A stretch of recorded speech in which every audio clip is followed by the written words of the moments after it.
Have you ever had this moment? You're the worst.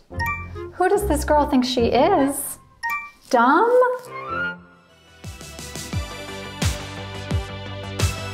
There are a few reasons why you might experience haters. As your star rises, it's inevitable. There will almost certainly be critics and naysayers with something to say about the work that you're doing. In this episode, I'm sharing 3 tips for letting other people's shade turn into your shine. According to the psychiatrist Carl Jung, the shadow is the dark side of our personality. It consists of primitive, negative human emotions and impulses like rage, envy, greed, and selfishness. The reality is, haters, critics, and naysayers are often projecting their own shadow, putting feelings about themselves on us. I had a hater commenting on my posts, leaving hurtful remarks. Before reacting, I asked myself, what could be happening in this person's life that's causing them to come after me in this way? When I took a pause to consider the person behind the comments, I could see we actually had quite a bit of interests in common. She didn't seem to be unaligned with my values, but rather projecting her own insecurities onto me. Understanding her shadow helped me to consider the best ways to respond. Of course, there's also the occasional troll, and they're often spottable from a mile away. If you find yourself in a trolling situation, either ignore or delete. Now that we have an understanding of why someone could be hating and the role that shadow could play in this, let's get into the 3 tips for dealing with haters and critics. Tip number 1 for dealing with haters is the narrative shift.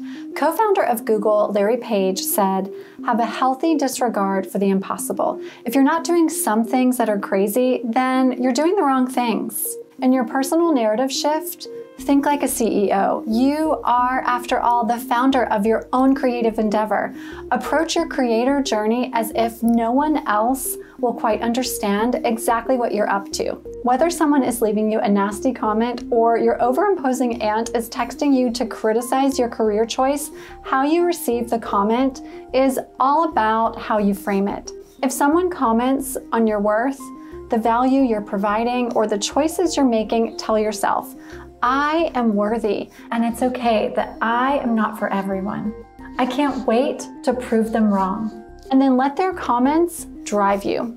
Negative feedback can be a 100-pound bag weighing you down, or it can be a twinkling star in the night showing you the way forward. You get to decide how you let it affect you. Now that we're shifting the narrative, let's talk about tip number 2. We've all likely heard about the power of gratitude, but have you ever tried being grateful for those that are sending you bad vibes? Tip number 2 is to implement a daily gratitude practice. Understanding that what we feed grows and what we starve dies. This practice is simple. Starve the hate and feed the gratitude. Ask yourself, am I getting hate even though the work I'm doing is making a positive impact or making me more money or allowing for more freedom in my life? If so, good job. You've made it to the next level. Be grateful for that. My favorite approach is to sit down with my journal once a day and write out all of the experiences of the day that have shaped me, both the positive and the negative, and I honor those experiences.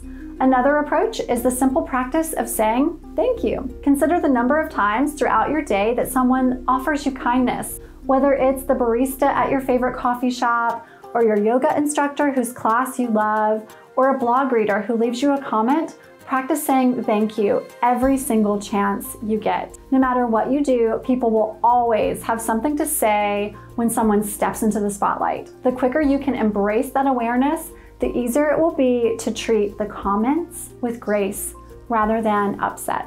There's one more tip for dealing with the haters, the critics, and the naysayers, and that is treat every comment or criticism as a learning lesson. F. Scott Fitzgerald wrote in the book The Crack Up, "The test of a first-rate intelligence is the ability to hold 2 opposing ideas in the mind at the same time and still retain the ability to function." The next time someone has something triggering to say, take a moment to consider their differing opinion rather than immediately being put off by them.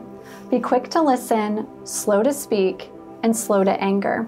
Watch how quickly that trigger will begin to dissipate as you consider the lesson behind the words versus gearing up for a keyboard word battle. Watch how quickly your mind will release the urge to say something unkind or react in a way that you won't be proud of when you simply look for the lesson. Taking negative comments as a learning lesson doesn't mean you have to conform to anybody else's beliefs or point of view. And it certainly doesn't mean you should allow for bullying or harm. If someone is bullying you, block them and get the support you need, because no one has the right to treat you poorly.